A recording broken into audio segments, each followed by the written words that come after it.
This is Caroline. Mary Tess. Neil. And this is Laura. Welcome to MedSearch Moments, the AMSN podcast. This podcast is an engaging look at the lives of and surrounding medical surgical nurses. We're proud med-surg nurses, just like you, sharing our stories, insights, and experiences to support you in your nursing journey.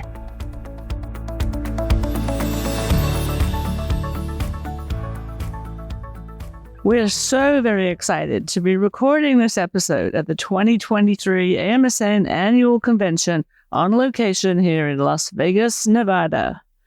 Our topic today is Virtual Nursing 101, and we're fortunate to have with us a very special guest who will be joining us shortly. But before we get started, let's begin with sharing some of our convention experiences so far. Laura, why don't you get us started?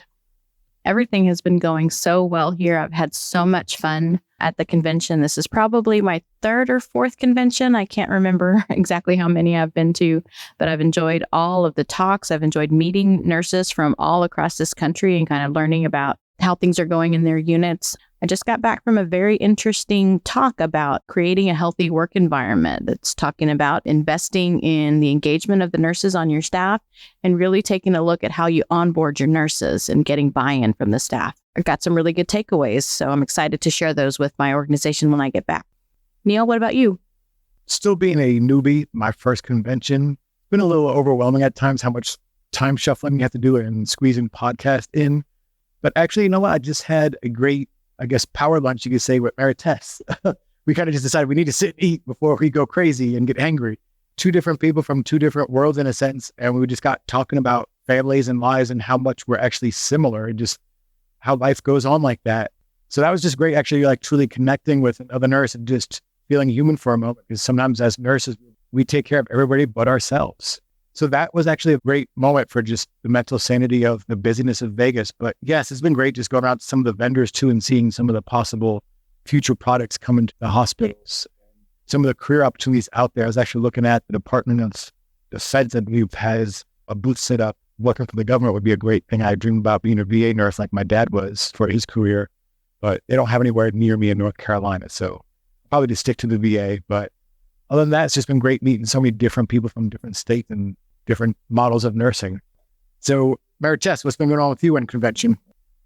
I agree with you, Neil. That was a great power lunch. The fact that we always have these podcast episodes and we talk about nursing, we talk about other things, but being able to connect with you in a different topic about our family, about culture, I think that's so important. You know, it's strengthening relationships and being able to connect with others. I think that's the key to having great relationships with our, not just colleagues, but also learning from each other.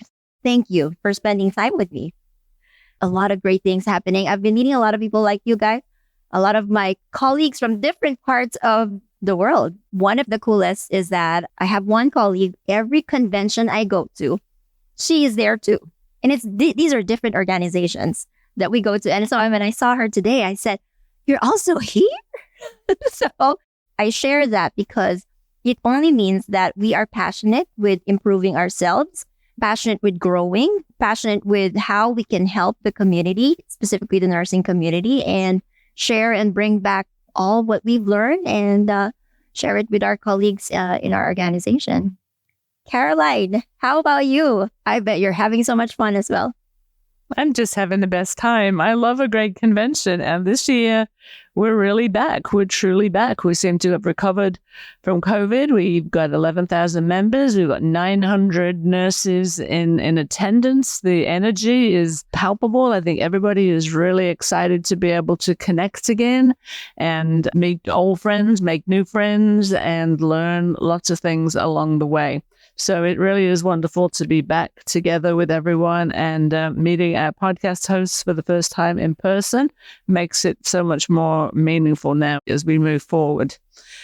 So let's move on to our topic and our special guest. Since COVID, it's become a virtual work world for so many. But what about nursing? Is virtual nursing care even possible? Does it offer a solution to nursing turnover and the staffing crisis? If so, how do we get there? With us today for a conversation about virtual nursing and virtual care nursing centers is Kelsea Cox. Kelsea serves as Director of Patient Care Services at St. Luke's Health System in Kansas City, Missouri.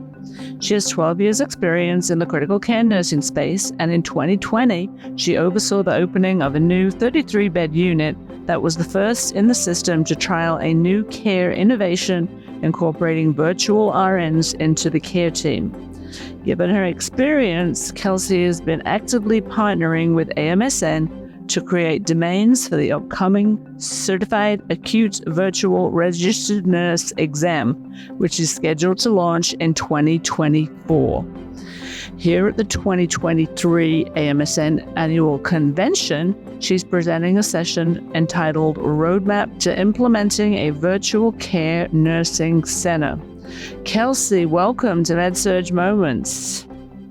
Thank you so much, and thank you for having me. I love the podcast. I've really loved being able to listen to all of the topics that you guys are currently covering. Congratulations on 100 episodes. A lot of the topics in your recent episodes we've been talking about in my hospital recently, difficult conversations with doctors has been a big one on the discussion wheel this last quarter or so. And it's really important to be able to have nurses from all across the country be there to talk about their experiences. And I know that our nurses really benefit from that conversation. So thanks for having me to be part of the conversation today and talk about one of my passions, which is virtual care nursing. For a med-surg nurse like myself that works the floor, what do you define virtual nursing? Like, where does that play into my role? And then how does virtual nursing in this aspect benefit our patients the most? This is a physical presence in your room through a screen within, 25 seconds essentially of someone calling. Not only do they have us at their fingertips, they felt like whether it's admissions or discharges, they don't feel rushed when we're completing those tasks like they do sometimes with the nurses at the bedside.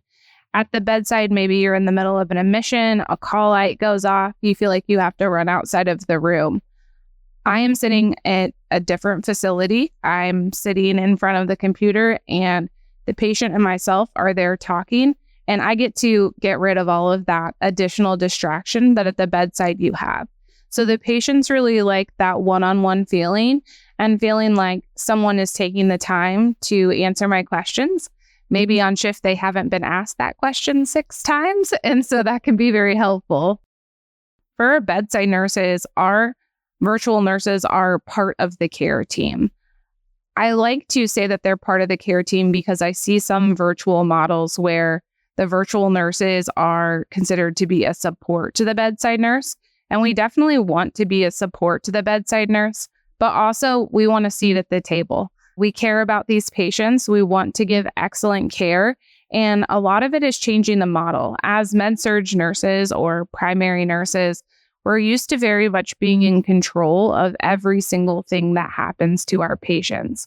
But yet what we hear or what we say, what we feel is there's too much and I can't get it all done. So in that instance, there's sometimes where we have to give up control, and you're giving up control or partnering with another nurse who, in my organization's instance, is typically much more experienced than the bedside nurse. They actually practice along our bedside nurses. So they're part of the team. They're someone you can trust. They're someone you would see on your unit. And so as the bedside nurse, this is your team member, and this is a person that you're partnering with to give your patient excellent care.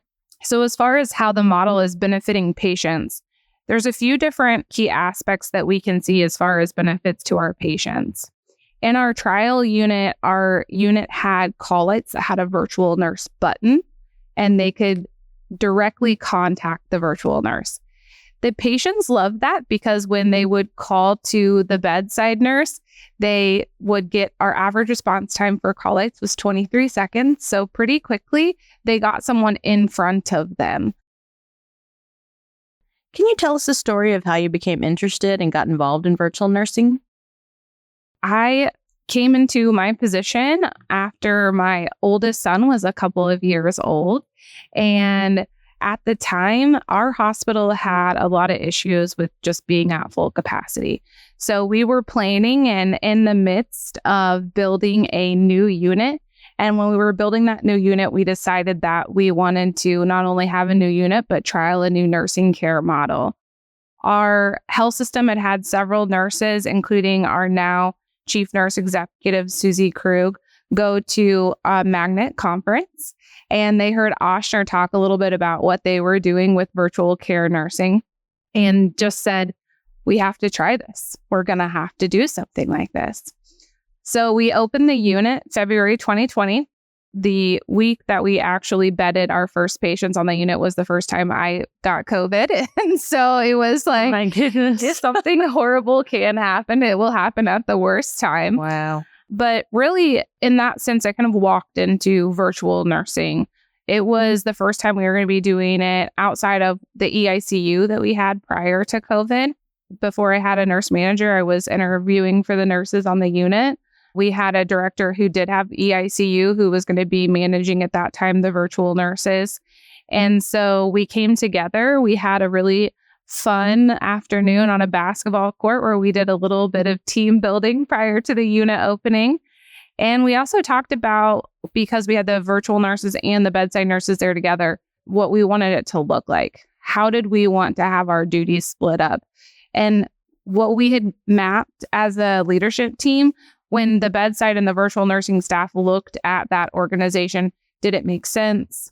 What had we forgotten? And we really had a chance to work together to say, as nurses should, defining our practice and what it should look like.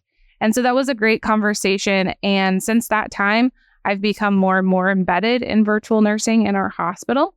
And I now oversee 552 beds that are covered by our virtual nursing unit, or what we call virtual expert care. We've expanded outside of nursing to med history technicians and social workers. In the next few months, we have some wound care nurses coming onto the team. So we continue to expand what we call virtual expert care. And I've just been very lucky to get to have an amazing team. I don't do this all by myself, but it has been quite the road the last couple of years in defining virtual nursing for my organization. So that sounds really intriguing. The patient feels like they get that one-on-one time. In reality, how many patients does a virtual nurse monitor, I guess is the word, at any given time? So at this point, our health system is at what we would consider a task-based model, meaning that we come into the picture for the patient's care, admission, discharge, or as the nurse needs. So we'll also do things like dual sign-off of medications like blood administration. We can actually remote into the room, zoom in on your bag of blood, read it, and then log into your computer and dual sign. So we don't necessarily have a ratio like bedside nurses might think, 1 to 20, 1 to 30. What does that look like? But typically for admissions and discharges, our nurses do about 16 or more a piece each day, depending obviously how long does your discharge take? Does it take you an hour or does it take 20 minutes? So we are taking care of multiple patients on multiple units for a variety of different reasons. Wow, that sounds pretty efficient then with time management. Do you have any data yet that ties in what you're doing with patient satisfaction?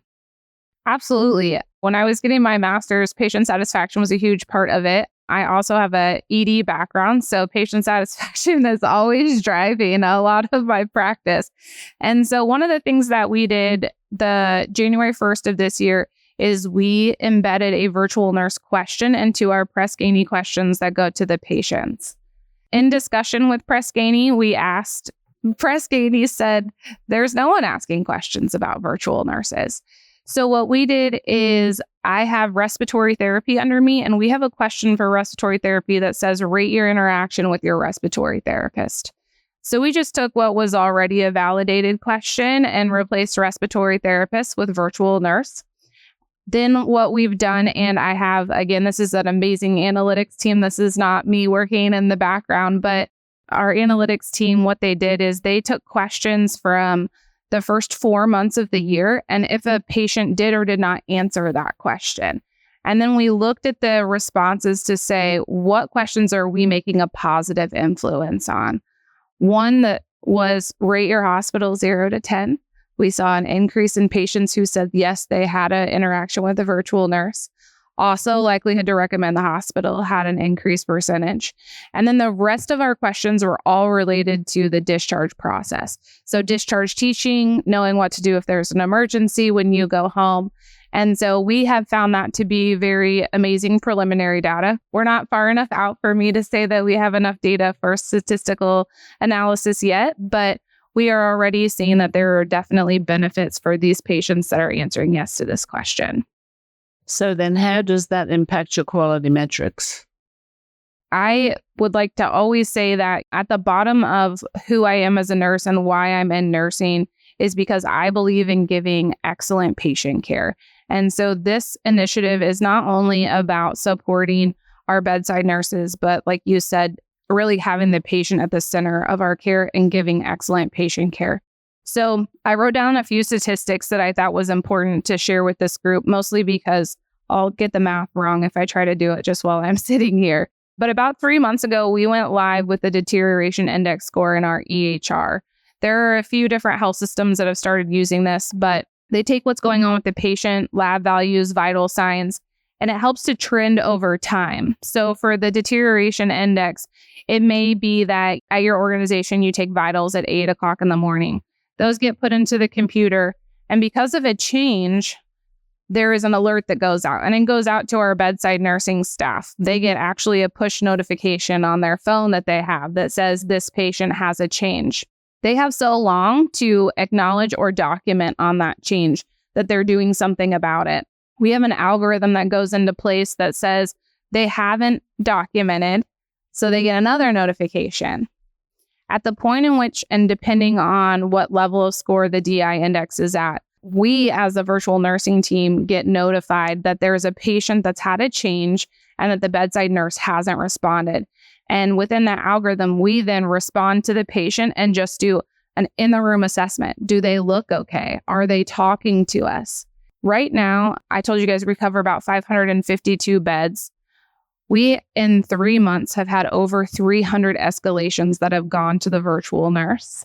So these are patients that we know have a negative trend in their vital signs and could possibly have something going on that the bedside nurse, for whatever reason, hasn't had time to get to. And so it's that additional layer of quality and safety to really be there, because you might be in an isolation room doing a dressing change and you're not touching your phone. You haven't been able to get to it.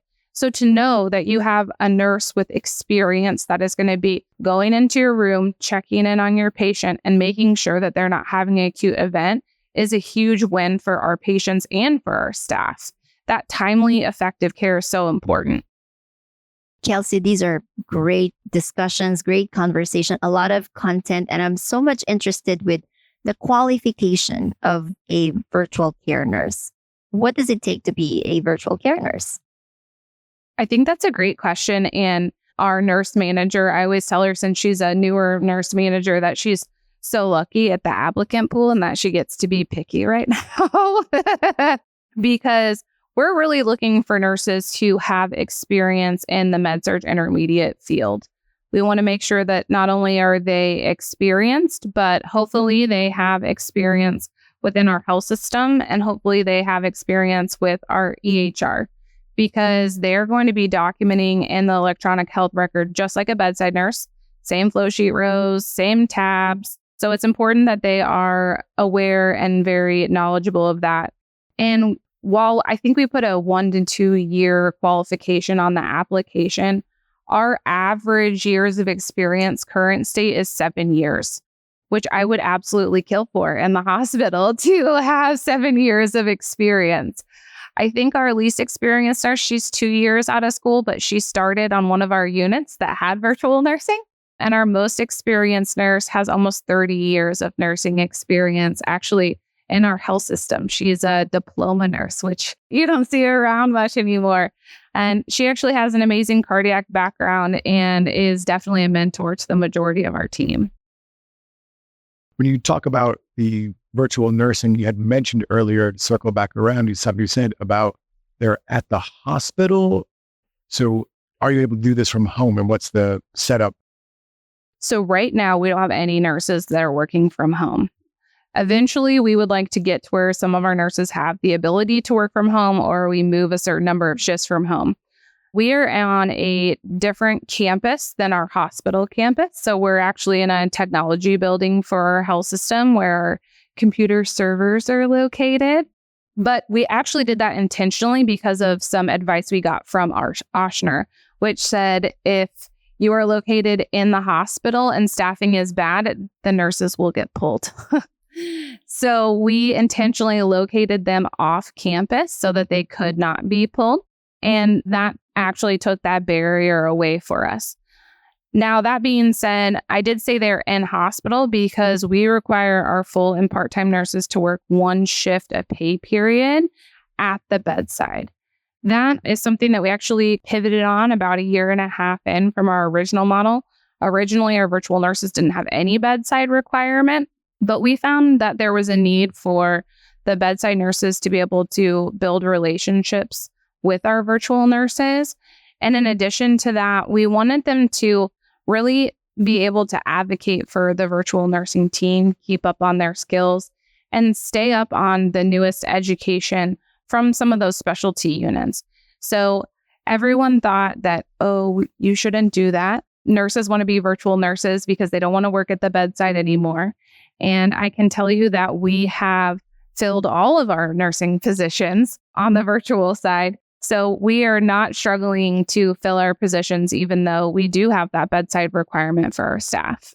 So it's interesting that you bring that up, because that gets me thinking about the bedside nurses. And are there any concerns that the virtual nursing model will accelerate the floor nurses' response? Do they feel pressured to work quicker, to be more responsive, almost a little competition going on between the virtual nurse and the floor nurse?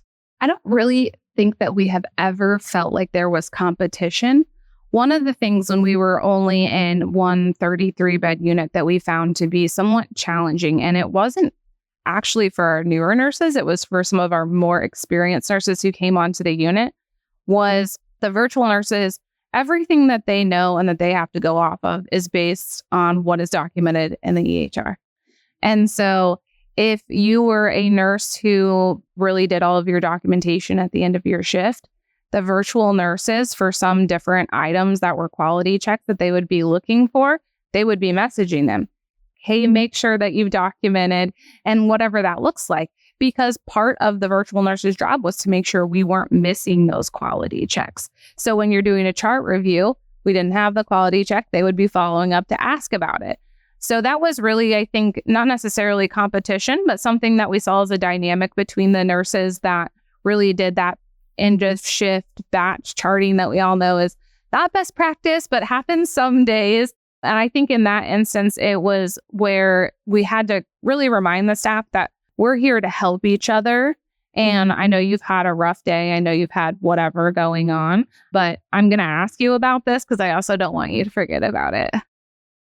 I think that's great to have a virtual set of eyes. You know, it's been 13 years in the field, but sometimes you just need an extra set of eyes to lay on somebody. Or by the time you'd go do a round on your patient before you try to take your lunch, there'll be something that will grab you in minuscule. You know, it might be a question they have about their discharge possibly today.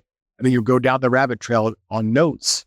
And so I think that's great that it gives a good buffer to some of those tasks. I used to ask as an assistant nurse manager, what can I take off your plate? And nobody knows what they need help with. But when you say, like, what can I take off your plate? I mean, you literally know you have someone to zoom in and say, I'll tell them about this medication. You go take your break. Or I'll discharge this patient for you and do the education. I think you either see things as cooperation or a challenge. And so I think this is a great cooperative tool that really give you more time to be with the patients in the isolation room, doing a room change and being with the ones that physically need your task skills more than just your knowledge. I think that's such a good point. And one of the things that we really saw that I think as a new nurse is hard to articulate is sometimes what you needed was almost like a security blanket. I've put an IV in before. I've put an NG in before, but I'm doing it now. I haven't done it in a little while. that is nerve-wracking. It is so scary. And so there were times and are still times where our virtual nurses, they come on screen and they'll sometimes just make small talk with the patient while you're getting all your supplies ready, because that's just a burden that's taken off sometimes, especially when you're nervous and you don't want the patient to hear your voice is a little shaky. But also to that point, they can kind of be dictating to the patient, hey, right now we're going to have you put your head down. We're going to have you swallow. Some of those tips and tricks that as a nurse who's doing any procedure that maybe you haven't done in a while, it's just nice to have someone else there, and also really nice to have someone troubleshoot for you. And so we see our virtual nurses really providing that support, which is beneficial to the patients, just generally speaking, but also really beneficial to our staff to feel like they have that person. And it's hard to say, I just need you to come stand in the room and watch me. That's not something that you really ever hear someone say. Is this 24/7? Yeah. And have you got any connection yet between bedside shift report, the virtual nurse, and safety? Do you include the virtual nurse with the bedside shift report? So we don't include the virtual nurses with bedside shift report with the model we're on now, where we do admissions and discharges. When we were in one unit and we had the nurses who were really embedded as just part of the care team, and they were there throughout the whole stay, not just kind of consulted based on what they had going on. Our virtual nurses actually did their shift report 30 minutes early, and then they were available to answer call lights and questions while the nurses were doing their bedside shift report, so that they could actually provide that layer of safety for the unit. And that would also decrease interruptions for the bedside nurses, so that hopefully they could get out on time and they could go home and end their shift. How about the communication and collaboration with physicians? How does that work? Absolutely. I mentioned in my presentation that we were maybe a little behind the 8 ball on educating our physicians about our process when we scaled to the larger system scale that we have now. A couple of things that we found to be incredibly important, not only letting the physicians know who we are, where we are, how we can help, but additionally making sure as nurses that the right hand knows what the left hand is doing. So if I'm working on a discharge and I see in the physician's note that they wanted to start a new medication, and as a virtual nurse, when I'm going in to actually complete their discharge paperwork, I don't see that medication on there. So now I need to reach out to the physician and say, hey, I saw this in your note. Do you still want me to make sure that that's going to work for the patient? And we just make sure that not only do we have the physician on that page, but with our phone system, it allows us to kind of text both. So we have the physician and the bedside nurse on that thread. And that way the bedside nurse knows, what's the holdup? Why has it been 30 minutes? And that's what we'll see. Kelsey, what do you see as the future of virtual care nursing in the inpatient setting? There's so many things. I talked a little bit about our wound care model that's going to be going live here in the next few months. And that's something that we're really looking forward to. In February this year, we started to implement medication history technicians completing the prior to admission med list. Taking that off of our nurses' plate was just huge and a quality win for our patients. I would really love to see our call light system go live throughout my organization. I think that taking call lights away from that burden away from the bedside nurse, especially when there are so many that are not necessarily something that the nurse has to deal with in that moment. Also, that being said, our skill mix within the virtual nursing center might change at that point. Maybe we would have a nursing assistant that would help with call lights instead of a nurse doing that and dispatching out. Right now, we are doing so many admissions and discharges every single day. We know how important that is. But we've also seen with this project the opportunity to really streamline a ton of our processes within the hospital, because we're looking at the health system and how we discharge patients or how we admit patients. A couple of things that we're looking forward to doing is really optimizing our admission navigator. And if the ED nurse asks the question, why am I asking it again? We have a nurse working here who just asked this question. We need to be okay with the answer they document and leave it as that. But I think from virtual nursing, there are some organizations out there that are utilizing virtual for ER triage. I would love to see us really kind of dive into what ability we have with that for some lower acuity complaints when the patients come in. Same thing for ED discharge. We also have the ability, I think, to really look at within the hospital, how can we have nurses who are on light duty, nurses who have injuries. We've had over 1,500 hours that we've been able to accommodate within my organization this year of nurses who can't work at the bedside. And that wasn't something that we were really setting out to do, but we've had labor nurses who've been able to come in and do admission databases on our intermediate level units because they had shoulder surgery, or we've had some people who've had long COVID that they've needed some additional support. So that's really helped a lot of our nurses not have to deplete their PTO time or go unpaid, and has been a huge benefit for our virtual nursing team. I did write down one thing I wanted to share with you guys, which was just kind of the time save that we see with the model that we currently have. If you were to think that you admitted and discharged one admit and one discharge on your shift, every shift that you work for a year and you're a full-time nurse, that's 156 patients that you would be taking care of. So really 312 admissions and discharges in a year that you're completing on your shifts. If you use our time study that we did, which was about 45 minutes for an admit and about 45 minutes for a discharge, that's 234 hours of your shifts in a year that you're spending doing what we would somewhat consider to be like nursing administrative tasks. It's something that you're documenting. You're not necessarily doing anything physically hands-on. So since we went live with the entire health system on this model in April, we've done almost 16,000 admissions and discharges. Wow. And that's almost 12,000 hours that we've been able to give back to the bedside since April of this year. That's absolutely incredible. It's amazing. I can't even believe it. So just to kind of throw that out there, do you see any future for AI in virtual nursing?